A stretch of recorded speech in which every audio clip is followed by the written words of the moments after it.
My name is Jenny, and I'm a nurse care manager with the Neuro Clinic up at the University of Utah Hospital. I'm going to talk to you about health insurance and disability and Medicare.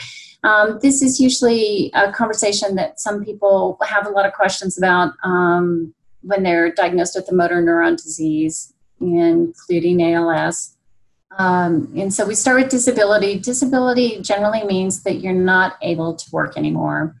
And then you can apply for the disability through Social Security Administration. And it's called Social Security Disability Income. They will give you the disability designation, and after that, about 3 months after you get that designation, that's when Medicare kicks in, and Medicare is the health insurance coverage. Please note that this timeline is for ALS.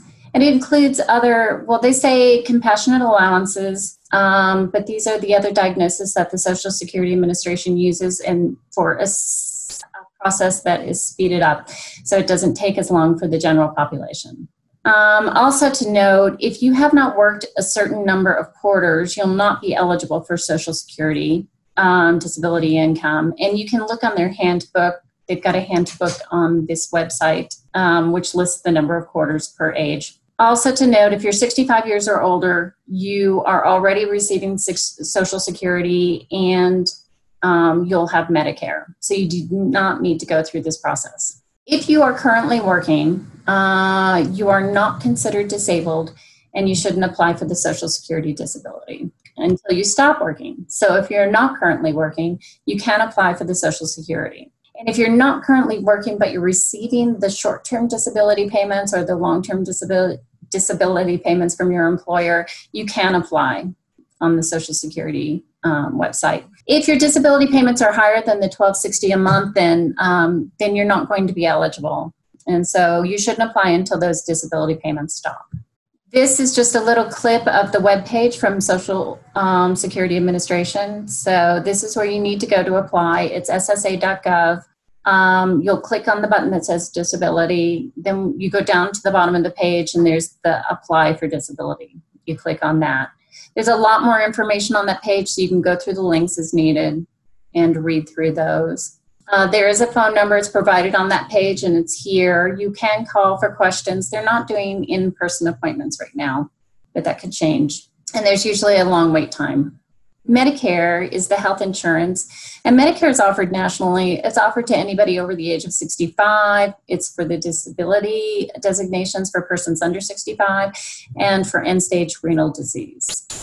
And then when you get into the Medicare, you're going to hear the terms Medicare Part A, Part B, Part D, Supplemental, Advantage. But the general gist of it is that Medicare Part A is the coverage for inpatient stays, some home health, durable medical equipment, and this Part A is free.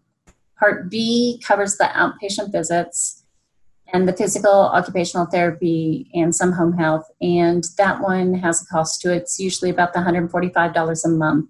It could be down to $100 a month, but that depends for your disability designation. Medicare Part D covers prescriptions.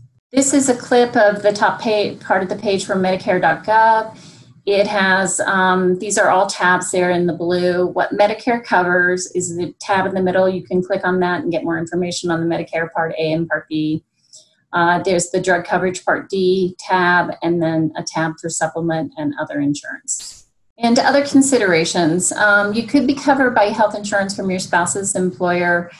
And in that case, you can have both Medicare and the employer-based insurance, or you can just have Medicare. And that's a decision that you can make depending on your individual situation.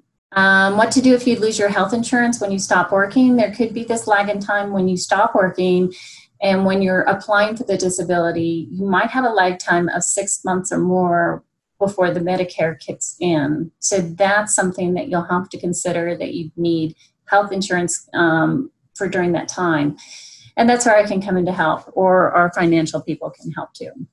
Some links here. Social Security is the ssa.gov.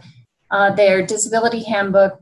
If you stop this video, you can write down that, and that has it's about a 29-page handbook. Medicare is medicare.gov. And then Social Security has a Medicare handbook also. So it's kind of like linked to the disability and the Medicare. And that's their webpage linked to.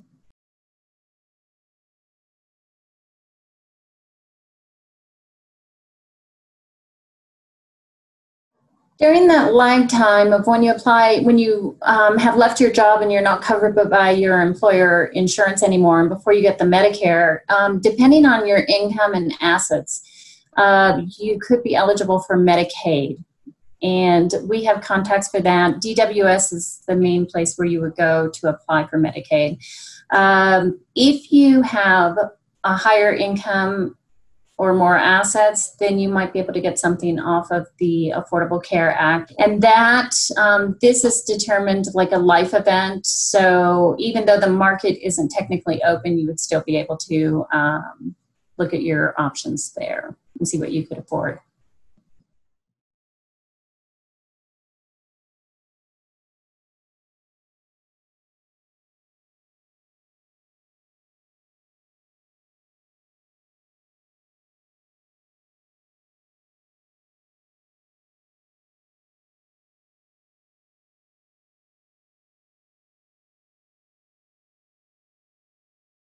Technically, you get Medicare A and B together, and you do pay for the B. In some instances, you can, if you've got the employer-based insurance and you're keeping that through your family member, you can forgo the B. But it's really, it's a very technical thing, but really you should have the B coverage for the office visits. You'll have to get the Medicare Part D so that it pays for your prescriptions. And this is a tough one, and I highly recommend that you do get that.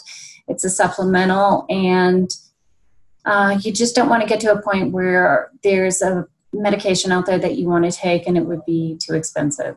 So Medicare Part D is optional, but I highly recommend that you get it. So yeah, so Social Security Disability Income, it's SSDI, and that is a monthly payment that is like your income. Of course, it's never as much as you used to make, but it is a monthly income. And then your Medicare is your healthcare coverage. And there is something else out there called SSI, but that is for low income and when you don't have that disability, when you don't have enough work credits to get the Social Security disability.